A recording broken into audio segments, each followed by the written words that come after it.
প্রিয় বিনিয়োগকারী ভাই ও বন্ধুরা আমার আসসালামু আলাইকুম। শেয়ার বাজার অর্থনীতি বিনিয়োগ বিশ্লেষণের দৈনিক সূচক বিশ্লেষণ পর্বে স্বাগতম।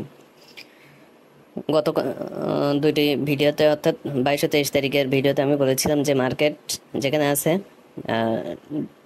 ডাউন ট্রেন্ডে আছে, এখানে আসলে কোনো সাপোর্ট খোঁজার মতন অবস্থানে নেই।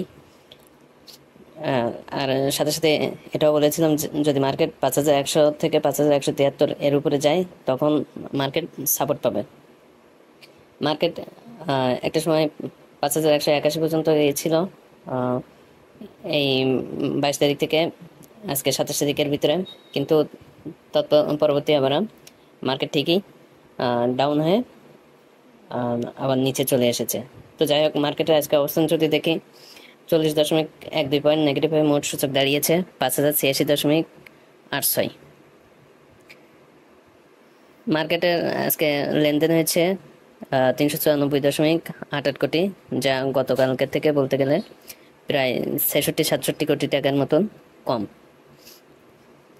মার্কেটে আজকে টোটাল ট্রেড হয়েছে 396টি কোম্পানি, এর ভিতরে অ্যাডভান্স ছিল 81টি, ডিক্লাইন ছিল 260টি, আনসেন্স ছিল 55টি।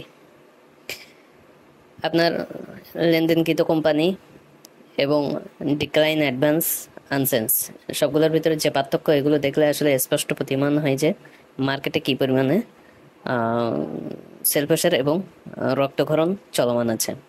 আর এই রক্তক্ষরণ, রক্ত ঝরতেছে তো আমার আপনার সাধারণ সাপোসা বিনিয়োগকারী যারা আছি তাদের। এটা মার্কেট যেন মনে হচ্ছে যে একটা স্ক্রিপ্টেড, এখানে সবকিছু পূর্ব পরিকল্পিত। আপনার সবকিছু যেন সেই স্ক্রিপ্ট অনুসারে চালিত হচ্ছে। পরিচালক যখন কাট বলেন তখন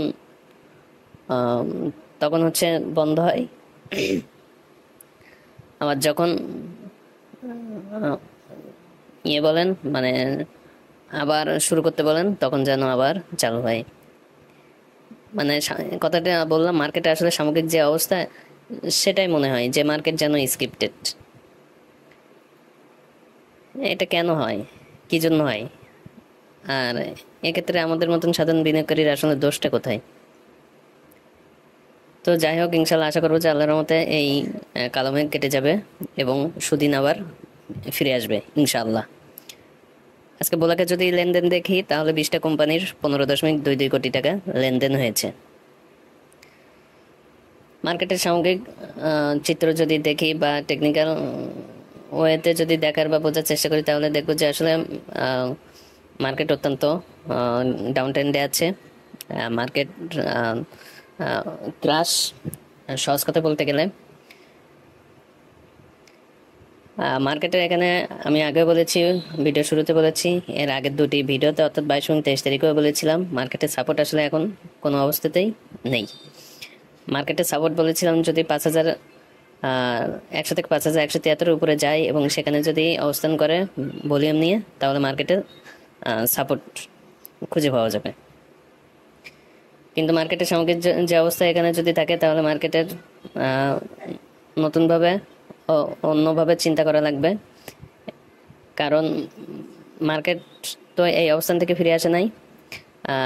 যে অবস্থানে আছে এখানে অনেকদিন, মানে এই অঞ্চলটাতে অনেকদিন যেমন ঘোরাফেরা করতেছে 5400 থেকে 5100 ভিতরে, এইটার ভিতরে এখন এর উপরে 5173 উপরে যখন উঠবে তখন আসলে 5173-কে সাপোর্ট হিসেবে ধরা যাবে। আর রেজিস্ট্যান্স হিসেবে বলেছিলাম যে 5228 উপরে যখন ভাঙবে তখন 5228 হবে রেজিস্ট্যান্স, আর 5173 উপরে যখন অবস্থান করবে ভলিউম নিয়ে তখন 5173-কে সাপোর্ট হিসেবে ধরব। এটা সম্পূর্ণ আমার মতামত, আমার ব্যক্তিগত অভিমত। আমার মনে হয় এটি এখন ভ্যালিড আছে, কারণ আল্লাহ ভরসা। দেখা যাক সামনের দিনগুলো কি হয়। তারপর ইনশাল্লাহ আশা করি যে সামনের দিনগুলো আমাদের জন্য ভালো হবে, ভালো কোনো কিছু অপেক্ষা করতেছে। সবাই ভালো থাকবেন, সুস্থ থাকবেন এবং এই দুর্যোগ ঘনঘটার সময়ে কেউ ভুল সিদ্ধান্ত নিয়ে নিজের কষ্টার্জিত মূলধনকে খোয়াবেন না, এই এই আশা রাখি। ধন্যবাদ। আসসালামু আলাইকুম।